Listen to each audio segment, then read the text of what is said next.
There we go. All right, guys, we got Chuck Hicks here. Michael, why don't you start us off? Hey, Chuck, can you hear me? Yeah.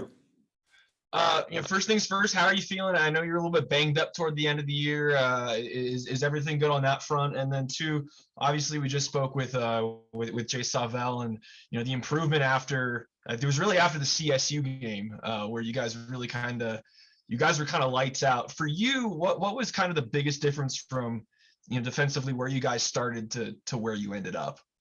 Well, first, my knee has been good since we came back. When I went home, I did a lot of physical therapy, and just so I can come back and running at full speed. So it's been good since then. And then in regards to that, after that CSU game, I think we just realized that, okay, it was that time as a whole, it was that time to really step it up, take it another level. And even for myself personally, when I was watching film, I just felt like, I could do more. I could do more when I'm on the field. So I feel like that was my biggest thing, just to keep just giving you all all 60 minutes. So that's what it was.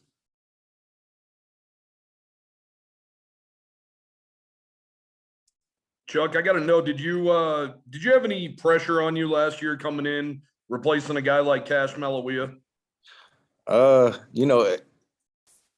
It is it's hard to try to keep that expectation of what he put, even him and Logan, just the standard they put at the backer position. It was hard, but I knew what I needed to do to just step in that role by watching extra film, being on the field extra weight room stuff. So I think all the extra stuff kind of relieved that pressure off me, because I knew when I stepped on the field I could do it. Did you ever hear from any of those guys during the season? Oh yeah, I heard from them a lot. I heard from Cash more. They all reached out and just said, good work basically, and keep working. So Chuck, when did you actually suffer that injury? And was that hard to deal with mentally, just with the season you were having in your first year as a starter? Yeah, so it was during the New Mexico game, in the first 5 minutes of that. And, that was hard. That was really hard. I mean, I was on the sideline when they told me I wasn't going back in. Tears came down quick. But mentally it was tough, because I've tore this knee before, literally when I first got here and enrolled as a freshman. I tore this first time I was here, and it was just hard to tear it again. And I was just like, but I knew what I needed to do that same week, kind of just trying to get better every day from that knee injury. Chuck, I was watching some highlights of you yesterday. I was watching the Hawaii game, and I was wondering, did any of your teammates give you any guff for getting caught by a quarterback there when you put that ball off? Yeah. All the time. It still goes on today. And they all say like, oh, you got caught by a quarterback. My excuse was I was a little tired, but it's okay. I'm not going to complain about it too much. It won't happen again, though. That's a quick quarterback, though. Yeah, no, he was fast, but it won't happen again. Don't worry about that.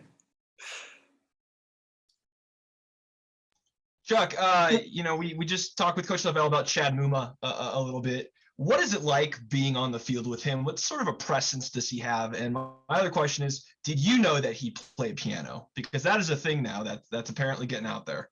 Honestly, about the piano thing, I was so surprised. When I seen the video on Twitter, I was cracking up because I did not know he played it. He's over there singing and stuff. It was the funniest thing. I didn't know that, actually. But playing next to him, it's like you're playing with a guy that you can rely on. Like, if I needed a question on the field, I could ask him. He gonna help me, So just having that presence of him, knowing he probably knows every position on the field, just knowing that having that knowledge on the field helps a lot. And it makes my job easier, because it's like, because I know if I mess up, well, he got my back, So I feel like that was the biggest thing. It's always it's a relief when you have someone like that next to you. Hey, Chuck, last year, obviously a disappointment in that the start was delayed. Some guys decided to opt out, and then you guys probably didn't play quite to the level you wanted to. But to look at your team this year and realize not only are all these guys coming back that opted out, but you really had 3 guys leave off your team when everybody had a chance to come back. What kind of a feeling is that for you guys to have that much familiarity? It feels good, because just knowing that we have literally the whole defense back, I guess, on our side is great, because we know what we're doing. We know the plays even better now.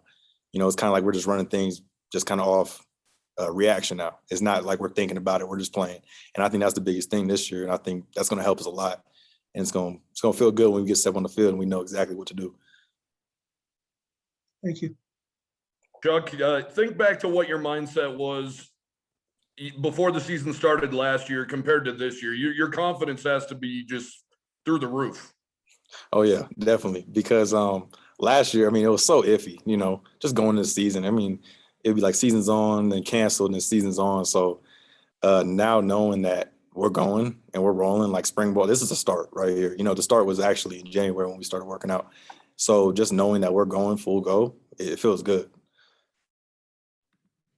So Chuck, what's the next step in your development? I mean, is there anything in particular you've been working on, coming into spring ball? I feel like my biggest thing is just being more around the ball, which that comes with running harder to the ball, pushing myself to levels that I haven't been at. And I know on the field, you can't just be 100, you got to be 110. And so I think this year, that's my goal. I want to be 110 every single play I step out there.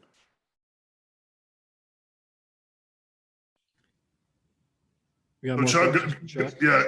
Chuck, going up against this offense under Tim Polasek, is there any noticeable difference that you've seen going up against them every day? Yeah, definitely. They move a lot more. Move a lot more. It's a lot of moving pieces, which I guess keys into reacting to things.